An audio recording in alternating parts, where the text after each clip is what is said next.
Hi, Groupie 7th Hour. It was very nice to see you guys in person yesterday. I hope you had a nice time outside learning how a bill becomes a law. And here is your activity for today. And then I will see you again tomorrow. We'll continue on with our learning. So you're watching this instruction video right now. If you have any questions during class, feel free to Google chat me and I will try to get back to you right away. Or you can email me. I'll try to get back to you right away.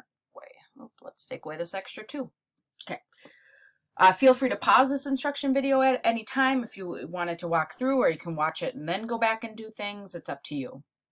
All right, we're going to review how a bill becomes a law. So you have the notes that we did yesterday when we went outside and did that activity where we pasted the steps on. You can watch the How a Bill Becomes a Law video again, look at my beautiful Halloween costume, or just use your notes from yesterday and fill in these just 5 steps, but I want you to think about what you think are the most important steps. So we had a lot more. We had 12. Well, we had 12 with how the bills die, but 5 steps. And then actually, let's do, I want you to do 3 ways a bill can die on the way to becoming a law. And you can use your sheet for that too. So 3 ways, we talked about that yesterday too.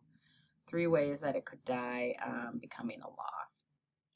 Number 1, number 2, number 3. Okay, good.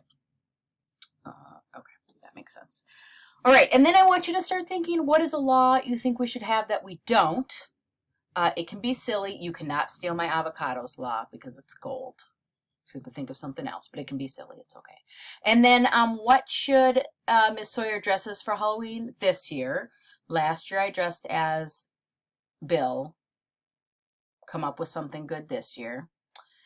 And then we're going to talk about checks and balances. So you have learned a little bit about the 3 branches. We have the legislative branch, executive branch, and judicial branch. And we're going to take more of a deep dive when you come back to class tomorrow about these and look at them just a little bit more. But we have what we call checks and balances to make sure that one branch does not become too powerful and it kind of levels out the other branch, which means branches can do things to each other to make sure that they don't become too powerful. So you're going to watch this video up here, and then you're going to use this chart and the video to fill in below. So actually, let me put an example in here for you. Insert row.